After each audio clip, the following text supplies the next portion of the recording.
Bonjour tout le monde, j'espère que vous allez bien. Aujourd'hui, une vidéo, on va parler de plusieurs choses. Ça sera un petit peu technique, mais vous allez apprendre beaucoup de choses. Donc, on va commencer par parler de ce qui s'est passé hier, pourquoi Trump a lâché prise et pourquoi il a retardé les taxes douanières. On va parler de tout ce qui se passe dans les coulisses. Je vais vous expliquer pourquoi je suis bullish et je suis convaincu que le pétrole et les actions technologiques sont sous-évalués et étaient déjà sous-évalués, mais le sont encore plus. Et on va réagir sur quelques images à la fin, comme d'habitude. Donc on commence par lui. Lui, c'est Jimmy Dimon, le CEO de JP Morgan, la plus grande banque au monde, qui passe un coup de fil. Il passe un coup de fil, vous devinez à qui il le passe. Et oui, il a sûrement communiqué avec Donald Trump pour lui dire écoute frérot, tu votes non. Et c'est pas que lui, hein. Larry Fink, président de BlackRock, Bill Ackman, plusieurs ont manifesté leurs inquiétudes par rapport à ce que faisait Donald Trump. Donc on va expliquer un petit peu, mais pour expliquer, on va poser quelques bases. Là, c'est le compte que je suis d'habitude qui dit des trucs intelligents. Il dit que le Japon est sur le point de détruire la planète, ce n'est pas Trump, mais c'est le reverse carry trade, dont je vous parlais souvent. Reverse carry trade, yen, voilà le yen. Le yen, il est encore en train de baisser aujourd'hui. Il y a quelques jours, c'était plus de 150 yens par dollar. Donc je vais vous expliquer un truc d'abord. Chaque pays a sa réserve de change. Qu'est-ce que c'est qu'une réserve de change? Une réserve de change, c'est un stock d'argent que stocke un pays pour rendre sa monnaie crédible. C'est comme une sorte de contrepartie. C'est comme si toi tu venais, tu me disais, écoute Amine, donne-moi, prête-moi 1 euro. Ben, je vais dire, 1 euro, je te prête 1 euro, j'aimerais bien savoir combien tu gagnes d'abord. Combien tu gagnes, ou combien tu as en patrimoine, ou qu'est-ce que tu as comme bien qui peut me rassurer. Ben, c'est exactement ça pour un pays. Sauf qu'on ne parle pas de salaire, tout ça, on parle de plus de patrimoine ou plutôt de réserve de change. Plus la réserve de change est énorme et gonflée, plus ta monnaie est crédible. Donc plus tu as de l'aisance à manipuler ta monnaie, la prêter plus, emprunter plus, etc. On a l'exemple européen de la Suisse qui a une réserve de change très énorme et élevée. Donc le franc suisse est connu pour être une valeur refuge comme de l'or. Donc le yen. Le yen, qu'est-ce qu'ont fait les Japonais? Les Japonais depuis les années 90, ont sous-évalué leur yen. Ils l'ont déprécié, mais grave. Qu'est-ce que cela résulte? Déprécier le yen, c'est rendre le dollar, ou n'importe quelle monnaie face au yen, plus forte. Donc pour chaque dollar, supposons chaque dollar donne 100 yens, si on dévalue le yen, bah ça va rendre le yen moins crédible. Donc chaque dollar vaudra plus. Chaque dollar vaudra par exemple 150 yens. Ce qui donnera l'impression aux détenteurs de dollars d'être plus riches en yens. Donc il pourra consommer plus de produits en yens. Donc au lieu de payer le bol de nouilles à 100 yens, il paiera le bol de nouilles plus un petit peu je sais pas, de légumes dedans et tout, avec 50 yens de plus. Donc 150 yens pour $1, pour le même dollar. En fait, c'est cette tactique que les Japonais ont utilisée pour exporter massivement. C'est pour ça que les Japonais sont connus pour la manufacture, l'industrie automobile, les robots, les machines-outils, tout ce qui est industriel. On le sait parce que on sait que c'est les Japonais qui le font très bien et qui le font parfaitement. Et en fait, ils le font bien, non seulement ils le font bien, mais ils font tout pour l'exporter. Et ils font tout pour l'exporter en dévaluant le yen. Les détenteurs d'euros et de dollars sont ravis d'avoir cette dévaluation. Ils peuvent acheter moins cher. Sauf que ça détruit la compétitivité à l'intérieur. Le producteur en euros, il aura moins de mal à vendre parce que à côté, il y a le producteur en yens qui vend, mais vraiment très peu cher, parce que le yen est plus bas. Donc ils ont grignoté des parts de marché sur tout ce qui est industriel et, ils récupéraient des dollars contre leurs produits. Donc la société japonaise vend des produits en yens et elle récupère des euros ou des dollars. Disons, on va parler de l'échelle du pays. Le Japon récupère des dollars contre les produits qu'ils vont en yens. Très bien. Qu'est-ce qu'il va faire de ces dollars? Il ne peut rien faire avec. C'est pas la monnaie domestique. Par contre, il peut les placer. Et vu qu'on parle sur l'échelle d'un pays ou des grandes entreprises, où est-ce qu'il va les placer, les dollars qu'ils ont? Ils vont les placer dans le taux sans risque, jargon financier. Ils ne vont pas acheter des actions avec. Ça peut arriver, mais ils placent surtout leurs dollars, parce qu'ils ont des dollars. Le dollar, on peut acheter avec des actifs libellés en dollars. Donc ils achètent des obligations américaines à 10 ans, 30 ans, des trucs long terme. Ça donne du rendement de 3, 3,5, 4%. Leurs actifs sont placés, ils ont des réserves de change énormes placées en dollars, ils sont là en train d'attendre. Sauf que qu'est-ce qui se passe? ils commencent à avoir de l'inflation chez eux, les Japonais. Donc la banque centrale japonaise commence à hausser les taux. Ça, j'en ai parlé dans les vidéos précédentes. Donc, ça commençait très très légèrement à revendre un petit peu leurs obligations, prendre les yens qu'ils récupéraient contre les dollars qu'ils vendaient, prendre le yen et le remettre chez eux dans les obligations d'État japonaises. Parce que ça commence à rémunérer un petit peu. Pas comme les obligations américaines, mais un peu, 1,5, 2%. Sauf que quand Trump a commencé à faire sa taxe douanière et à répercuter un petit peu la compétitivité japonaise, asiatique sur les tarifs, en mode même si vous vous sentez fort et vous allez gagner, non, vous allez payer plus pour compenser votre dévaluation. Bah, les Japonais, ils sont pas contents. Ils se disent, bah, les Américains, c'est incertain, on veut plus faire affaire avec eux. Donc, qu'est-ce qu'ils ont commencé à faire? Exactement l'inverse de ce que voulait Trump. Trump, qu'est-ce qu'il voulait? Je vous ai expliqué. Il voulait faire sortir la liquidité du marché action vers le marché obligataire. Comme ça, le marché obligataire est noyé de liquidité, tout le monde veut acheter, les taux baissent, la Fed suit, baisse les taux d'intérêt, on évite la récession, on refinance le crédit américain, tout est bon, Trump est gagnant. Sauf que les Japonais vont faire l'inverse. Ils vont commencer à vendre massivement les obligations d'État qu'ils ont en réserve, la réserve de change. Ils vont commencer à vendre, vendre, vendre. Sauf que quand on vend massivement le dollar, qu'est-ce qui se passe? Le dollar baisse par rapport au yen, les taux des obligations commencent à remonter parce que l'obligation même, l'actif, on le bazarde et il vaut moins. Il vaut moins, donc le taux remonte. Et c'est exactement ce que ne veut pas Trump en fait. Et à force, parce que les Japonais ont des énormes réserves avec les Chinois, ils commencent à bazarder leurs obligations, les taux commencent à remonter, et c'est exactement l'inverse de ce que voulait faire Trump au début. Donc au début, vous voyez les taux rebaisser, puis bim, ils explosent. Sauf que s'ils continuent à faire n'importe quoi et que les Japonais et les Asiatiques continuent à bazarder les taux, le taux d'obligation à 10 ans va tellement augmenter que la Fed ne pourra plus suivre pour le rebaisser. La Fed, elle suit le taux d'obligation à 10 ans.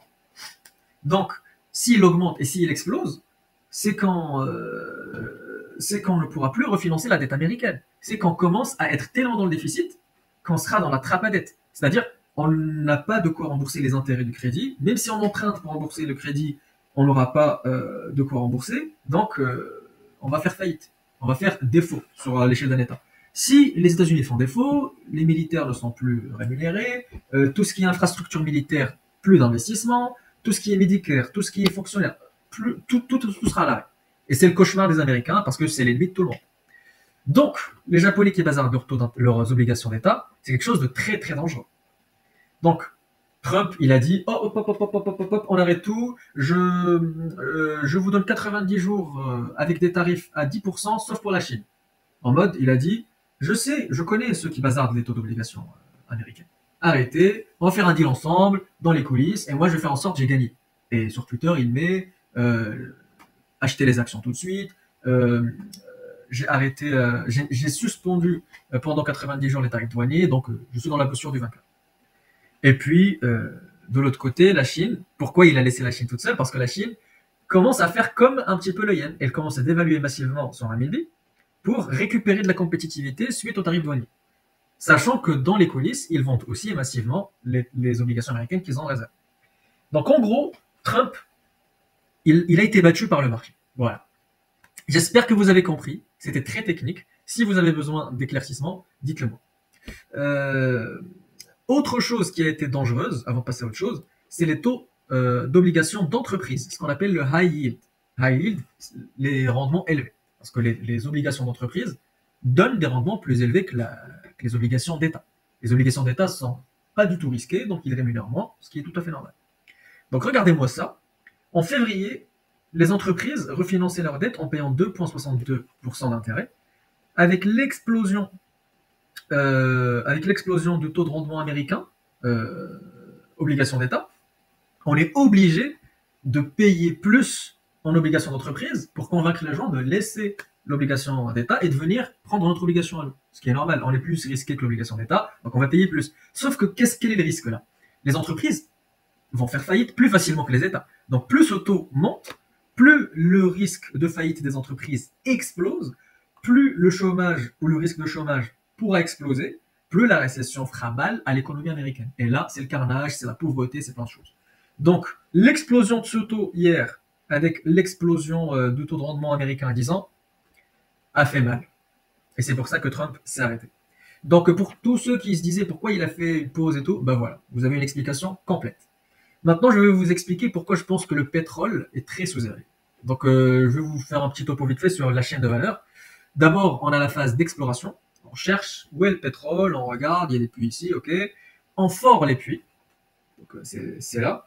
On exploite le puits, c'est la production. On sort du pétrole, du brut, qu'on peut le revendre directement, ou qu'on peut transporter, raffiner, traiter et distribuer.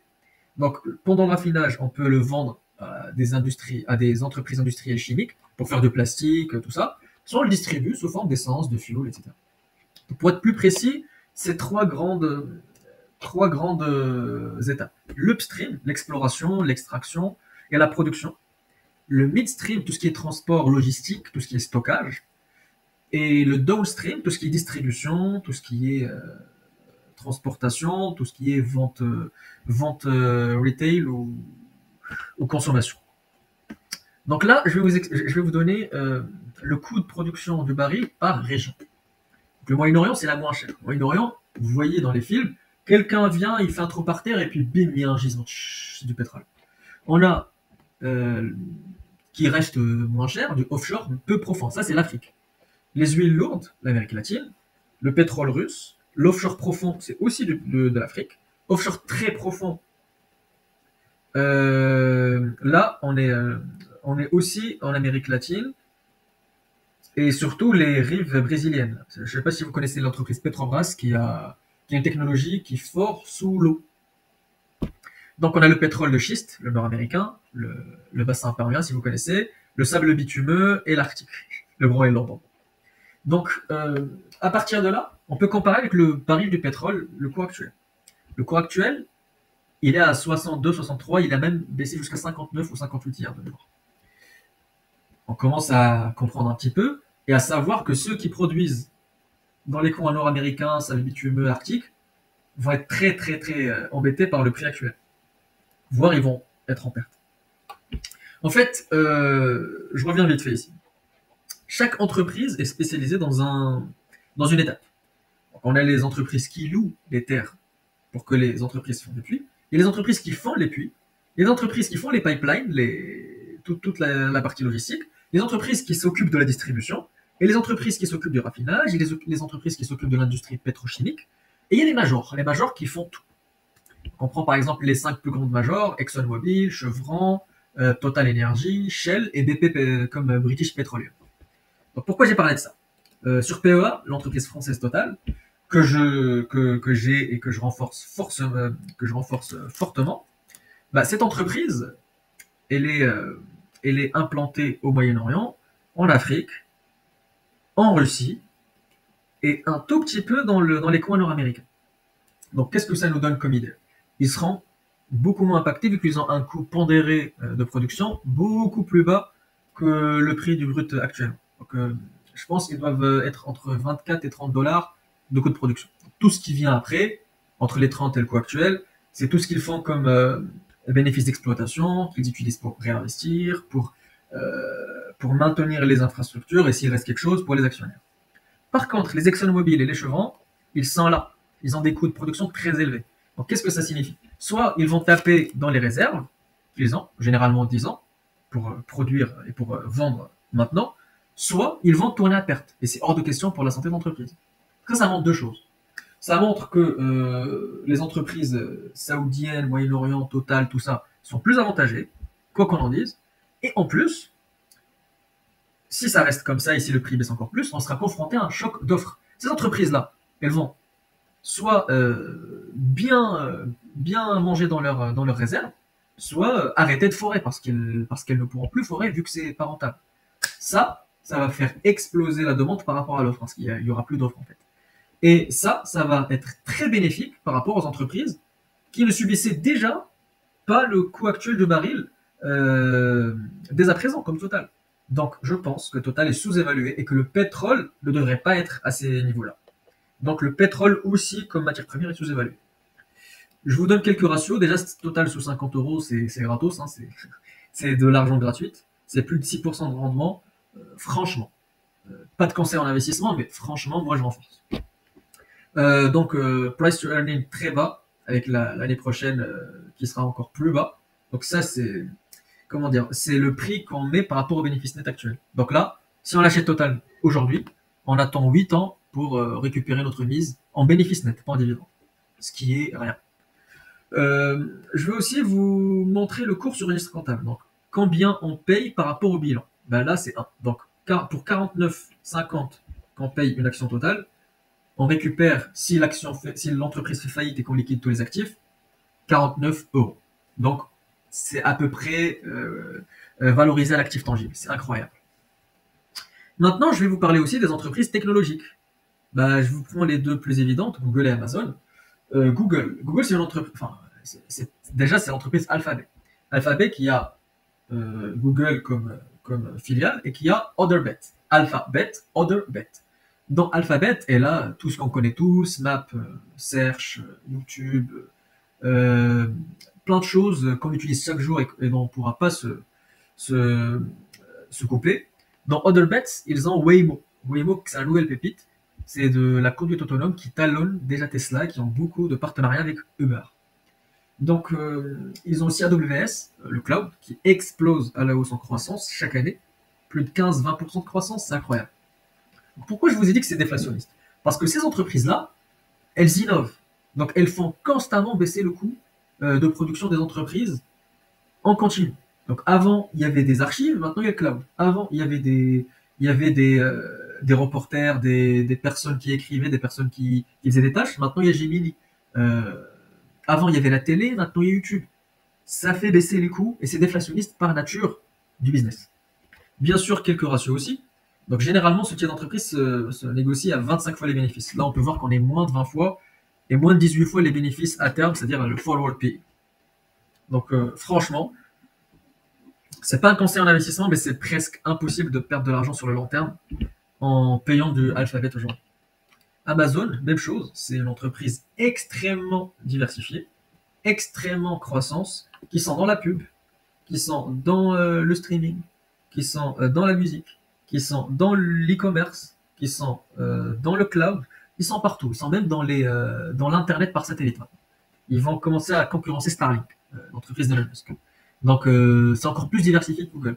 Par contre, l'entreprise a besoin d'énormément de capex. Ils doivent réinvestir massivement dans l'infrastructure pour faire continuer la croissance et le fonctionnement.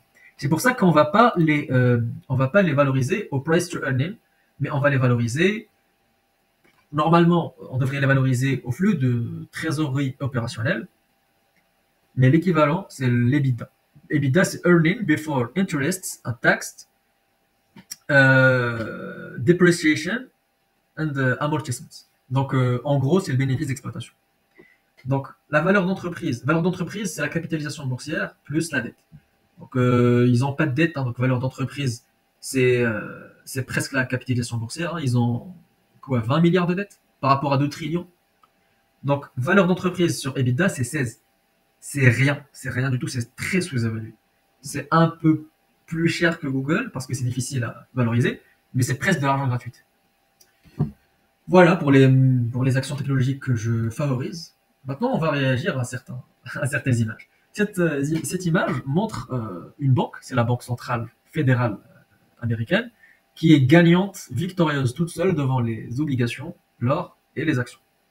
Parce que les Américains, la Banque centrale, les banques, les institutions feront toujours en sorte que les obligations du Trésor américain, les obligations d'État, soient prioritaires. Il est hors de question que les États-Unis font faillite. S'ils font faillite, c'est la fin du monde. S'ils font faillite, ils ne pourront plus soutenir et payer leur seule chose qui fait qu'ils sont crédibles, c'est-à-dire l'armement.